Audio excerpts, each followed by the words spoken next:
Hello বন্ধুরা, সবাই কেমন আছো? আশা করছি ভালো আছো। আজকের ক্লাসে আমরা সুকুমার রায়ের একটি ছড়া পাকাপাকি নিয়ে কথা বলবো। পূর্বের ক্লাসের মতো ছড়াটির পূর্বে আমরা লেখকের কিছু প্রয়োজনীয় তথ্য জেনে নিয়ে আসি। চলো শুরু করি।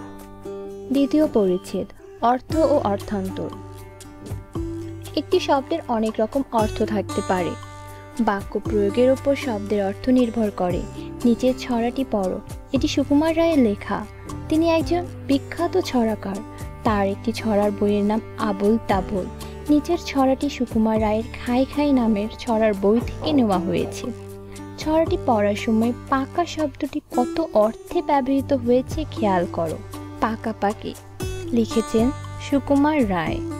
আম পাকে বৈশাখে, কুল পাকে ফাগুনে, কাঁচা ইট পাকা হয় পোড়ালে তা আগুনে, রোদে জলে টিকে রং পাকা কই তাহারে, ফলারটি পাকা হয় রুচি দই আহারে, হাত পাকে লিখে লিখে, চুল পাকে বয়সে, জ্যাঠামিতে পাকা ছেলে বেশি কথা কয় সে, লোকে কয় কাঁঠাল সে পাবে নাকি কিলিয়ে, বুদ্ধি পাকিয়ে তোলে লেখাপড়া গিলিয়ে, কান পাকে ফোড়া পাকে পেকে করে টন টন, কথা যার পাকা নয় কাজে তার ঠন ঠন, রাঁধুনি বসিয়া পাকে পাক দেয় হাড়িতে, সজোরে পাকালে চোখ ছেলে কাঁদে বাড়িতে, পাকায়ে পাকায়ে দড়ি টান হয়ে থাকে সে, দু হাতে পাকালে গোপ তবু নাহি পাকে সে।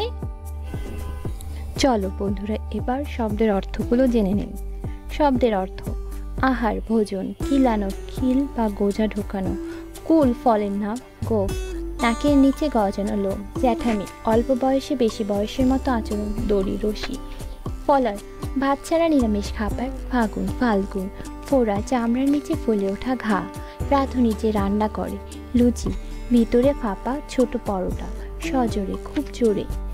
তো বন্ধুরা, আজকের ক্লাসটি কেমন লাগলো? আজকের ক্লাসটি আমি এখানেই শেষ করছি। সবাই ভালো থাকবে, সুস্থ থাকবে। আর হ্যাঁ, অবশ্যই এই গরমে বাইরে গেলে ছাতা এবং পানির বোতল নিতে ভুল করবে না। দেখা হবে পরবর্তী কোনো ভিডিওতে। বাই।